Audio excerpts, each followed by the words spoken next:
চট্টগ্রাম ৮ আসনে বিএনপি মনোনীত প্রার্থী এরশাদুল্লাহর নির্বাচনী প্রচারণাকালে ফিল্মি স্টাইলে গুলিবর্ষণের এই ঘটনা বুধবার বিকেলে নগরীর বায়েজিদ থানাধীন আতরার ডিপো চালিতাতলী এলাকায়। এই ঘটনায় এরশাদুল্লাহ সহ গুলিবিদ্ধ হন ৩ জন। আহতদের উদ্ধার করে তাৎক্ষণিকভাবে নিয়ে যাওয়া হয় নগরীর এভারকেয়ার হাসপাতালে। এ সময় ঘটনার বর্ণনা দেন এরশাদুল্লাহর গাড়ি চালক সহ প্রত্যক্ষদর্শীরা।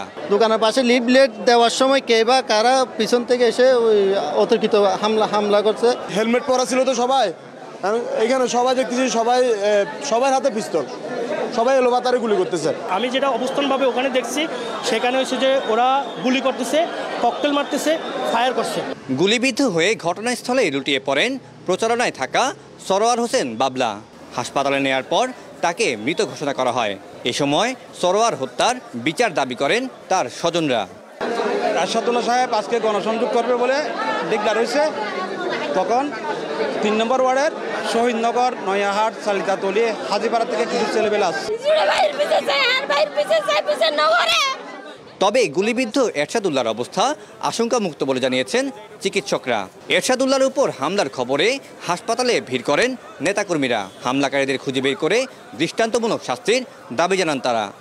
মাগরিবের নামাজ পড়ে বের হওয়ার পর শুনলাম যে উনি গুলিবিদ্ধ হয়েছেন, সেই জন্য আমরা এখানে সবাই চলে আসছি। উনি একটি সৎ আদর্শবান পরিচ্ছন্ন রাজনীতিবিদ, ওনার সাথে কারো কোনো শত্রুতা নাই। আজকে এই কাজটা কেন হবে এটা আমরা এই কাজ যারা করছে তাদের ফাঁসির দাবি করি, তাদের দৃষ্টান্তমূলক শাস্তির দাবি করি, তারা যেন ফাঁসি হয়। আর আমরা এখন এই মুহূর্তে এরশাদ ভাইয়ের সুস্থতা কামনা করি। এরা যারা ঘটনা ঘটাচ্ছে এই দেশের চট্টগ্রামের বুকে, এরা সব পেশাগত হত্যাকারীদের কে চিহ্নিত করে আইনের আওতায় যে কোনো কিছুর বিনিময় আনতে হবে। এই ঘটনায় জড়িতদের গ্রেফতারে অভিযান চলছে বলে জানান চট্টগ্রামের পুলিশ কমিশনার। গহীন দুর্গম পাহাড়ি অঞ্চলের হাইড আউট, সেখান থেকে বেরোয় এসে এরা হঠাৎ করে একটা ঘটনা ঘটায় যে এরা দ্রুত হোন্ডা নিয়ে চলে যায়। এদের বাহিনীর অনেক লোক ইতিমধ্যে গ্রেপ্তার হয়েছে, তার মধ্যে একজন তো সস্ত্রী গ্রেপ্তার আছে। তবে এই ধরনের ঘটনা যাতে আর না ঘটে সেজন্য কারেক্টিভ মেজার যা যা নেওয়ার আমরা নিব। নিহত সরোয়ার হোসেন বাবলা হত্যা, চাঁদাবাজি সহ 15 মামলার আসামি। চট্টগ্রামের শীর্ষ সন্ত্রাসী হিসেবে পুলিশের তালিকায়ও নাম আছে তার।